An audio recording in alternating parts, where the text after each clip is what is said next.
Hello and welcome again to The Simple Skeptic. Please hit that like and subscribe button if you haven't done so already.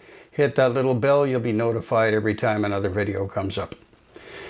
This is yet another Drag Queen Storytime Hour counter-protest report. There were three different ones going on today in my area. I tried to get to all three, but circumstances conspired against me. I made it to the first one in the morning in Whitby, Ontario, and it was very peaceful. The people there said that they hadn't seen any protesters show up, and things went off without a hitch as far as I could see. The kids were having a blast. It was done outdoors in the nice weather. There was a fire truck there for kids to look at, a couple of police cars that they could crawl around on. There was an ambulance for them to look at. They were having a lot of fun. I wanted to get to the one in Ajax, Ontario, but as I was ready to go to that one, I got called away and didn't get to it. I then got to the one in Bowmanville, a little further east of here. Picked up my wife, and Monica and I both went. We made it a little late, but we did get there. Apparently, people there told me that the Nazis had showed up in Ajax, which makes me really wish I'd got to that one. But now I'll have to fight them another day.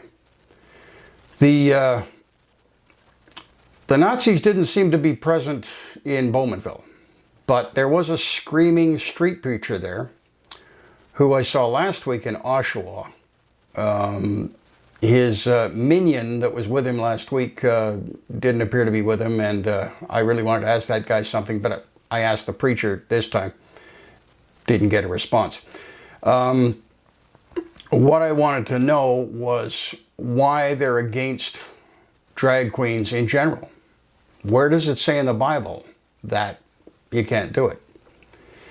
Well, he quoted me Deuteronomy. Deuteronomy chapter 22, verse 5. Let's take a look at it. The woman shall not wear that which pertaineth unto a man, neither shall a man put on a woman's garment, for all that do so are abomination unto the Lord thy God. Okay. Now the obvious problem here is, how are we going to define clothing? Are we going to define it as what they wore in the days when Deuteronomy was written, which is generally considered by most scholars to be around 700 BC. In those days, people wore robes. It was possibly hard to tell them apart. A lot of people seemed to be wearing clothes that looked very similar. Women may have covered their heads more than men, but it was little more than a robe. Underwear. Underwear as we know it today wasn't invented until the 1700s in Europe. Pants are generally considered to have been invented around 1000 BC. Now that's from what we know of civilized countries. I would imagine that northern people like the Inuit and the Lapps were probably wearing full pants long before that. Otherwise, they wouldn't have survived. They weren't wearing loincloths. They weren't running around in robes. So we've got to try to define what clothing is for men and women. Did the Lord look into the future and see blue jeans, halter tops, hoodies, mini skirts? How are we supposed to define what's men and women's clothing? Bras. The brassiere wasn't invented till, 20th century, I believe. So is it bad for a man to wear a bra? I don't know. Did Deuteronomy see that?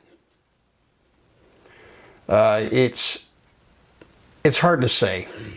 But I really don't think we can define clothing for men and women in terms of what they knew in those days.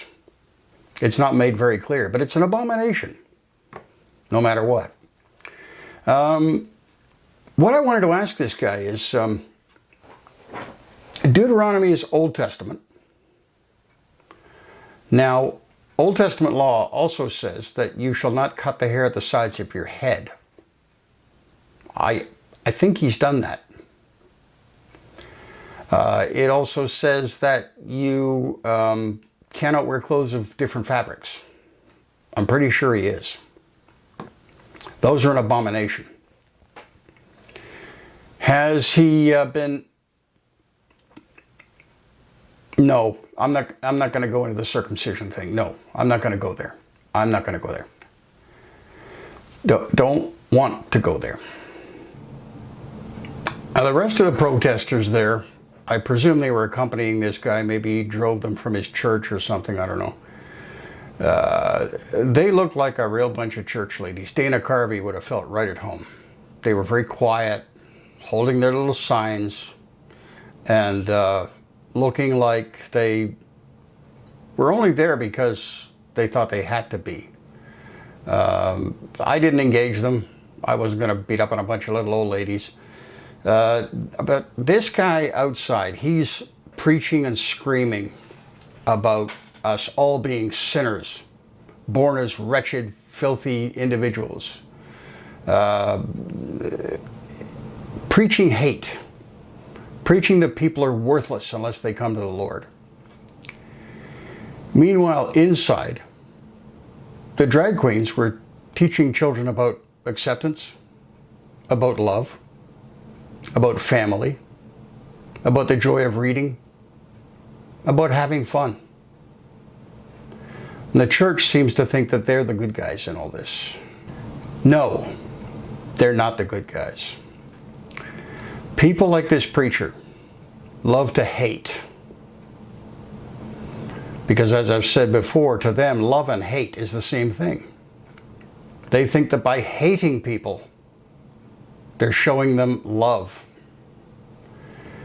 They want them to fear them because they have a message from the Lord, who we're all supposed to fear. I don't like that concept of a God. I don't like people who push it. I think it's wrong. He was talking to the police about, because the police were trying to calm him down a bit. He was yelling at a pretty high volume. The police were trying to calm him down, trying to quiet him down. And he said, I have a right to practice my religion. Yes, you do have a right to practice your religion. I don't have a problem with that. But when practices become invasive, when practices become disruptive, when practices become abusive, when they break the law even, you can't allow that. The extreme example that I use is child sacrifice. What if this guy believed in that? Does he have a right to practice that? I say no. Any sane person says no. So there are limits on religious practice. I don't care how much religious freedom you want to scream about. There are limits. And we're just going to have to decide them on a case-by-case basis. He was preaching hate.